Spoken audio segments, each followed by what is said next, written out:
So this is an older piece, but one I've always wanted to have in my collection. This is the Star Wars Savage Opress premium format figure by Sideshow Collectibles. And thanks to my good friend Alan, I now am able to have this one in my collection.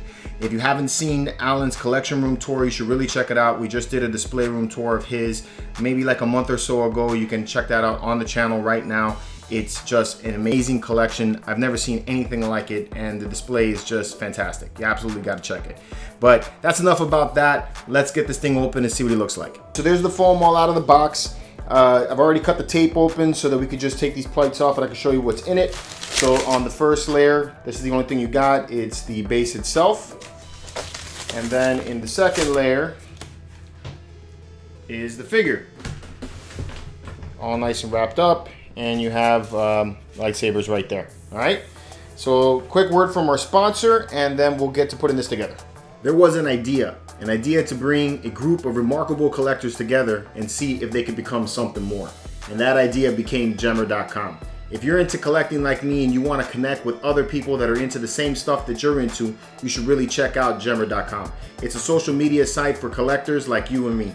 You can make your own profile page, build your collection there, and share your love and passion for these things with other people that are out there that are into the same things that you're into. So I left a link in the description for you guys to get to it. Join the MCE Club and check out Gemmer.com.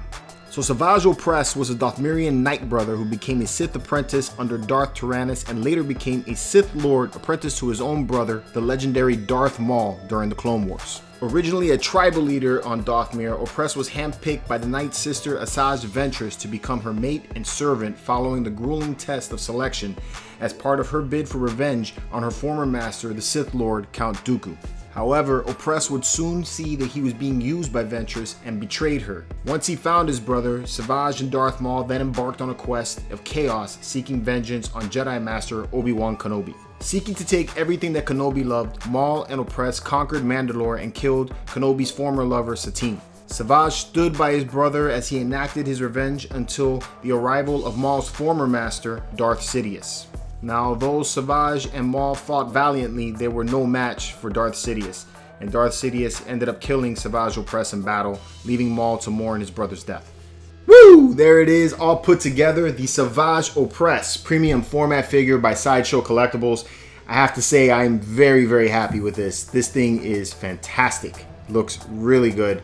This is a 1/4 scale statue. Like all premium format figures, it features the mixed media material. I wouldn't say all, most premium format figures. So this one has mixed media in the lower part of his tunic and then in the pants, but the rest of it is all sculpted. I really love the way they did the detail in the paint. There's lots of wear areas where there's like scuffing and marks and scratches, you know, signifying all of the battles that this guy has been into. I love the way the face is painted. I love the way it's sculpted. He has that gruesome look about him and it just works. This is a perfect homage to the character from the Clone Wars animated cartoon. Now, what I really love about this though is the light up feature. It has LED lights in the base here and in the lightsaber, and when the lightsaber lights up, it animates. So the lightsaber will light up from the center part of the saber out. And to do that, it uses a wall outlet and a plug, which I think is a fantastic idea. They could have gone the route of putting batteries in the base, which would allow you to display it anywhere away from an outlet. But the problem with that is that eventually the batteries will corrode, you know, and so you would have to take the batteries out, and then anytime you wanted to show somebody that the statue can light up, you know, you'd have to take it apart, put the batteries back in, and it's just a whole lot of work. So all you got to do is plug it into the back, hit a switch, and when you turn it on, the lightsaber will light up like that, nice and slow, which looks really cool. And I think that looks really nice, especially with the base the way it is. It adds a really nice effect to it, and then it causes a little bit of light to come from the bottom, which just gives a little more dramatic effect for the character. So in case you're wondering if he will fit in your displays, he's not that big of a piece. I don't think it's going to be that difficult to put inside of your Bestas or any kind of display that you're looking for. He's about 20 and a half inches tall. He's about 12 inches wide, maybe even less, a little bit less than that. And then in terms of depth, you got about 15 inches with that lightsaber sticking out that way. So I don't think he's going to fit very easily into a DTOF, although he might if you finagle him and turn him in just the right way. But he's absolutely going to fit inside of a Besta or even a PAX, no problem.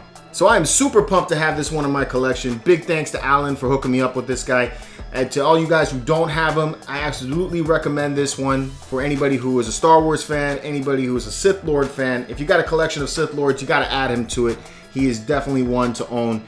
So as always, I'm curious to hear what you guys think. Let me know in the comments.